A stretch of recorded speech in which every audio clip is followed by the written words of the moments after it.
you know, we only really started 2 years ago because nothing was done. That nothing was done by the two previous administrations regarding post-Yolanda recovery program. Ang Tacloban is a plateau. Salamat sa Diyos, si Duterte unang dumating sa nito. Again, I would repeat that there is an imperative need, moral obligation for the Davaoenos to help.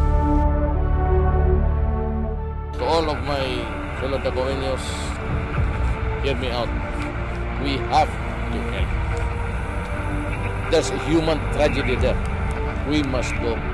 The mandate, the mission is to care for them and maybe to be with them and to die.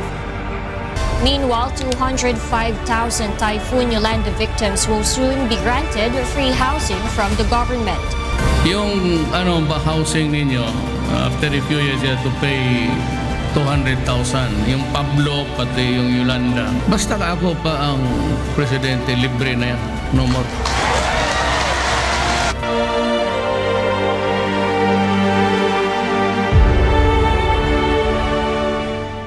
Nagtataka kami kung anong nangyayari. Akala namin may gera. Pagkarami-raming vehicles, yung basahin ko. Salamat sa Diyos, si Duterte unang dumating sa nito.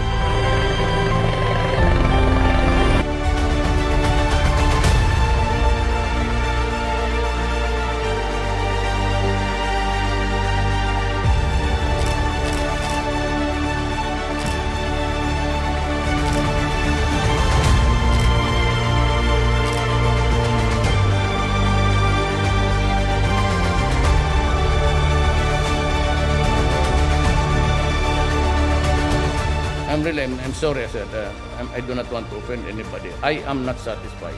I'll be back December. Mike, gusto ko na sa harap nila, gusto ko, by December, gusto ko makalipat na lahat. Yes, sir. Si commitment, ha? Yes, sir. And ask everybody to cooperate. Kindly cooperate. Do not delay government projects. I said I was riding a chopper at that time. They took. It was really in a mess. But sabi ko, I cried twice. Just navigating among the dead, when I saw that little boy alone. Yung iba mga pamilya pa, di ko napigilan sarili ko. I cried twice. Alam mo, naawa ako sa kanila. Even if they wanted to retreat and seek shelter, hindi ko malaman kung iiyak ako. I cannot shout in anger because you cannot be mad at anybody there. Hindi ko nga alam kung anong gagawin ko kasi marami pala sila nakuha sa aming pamilya.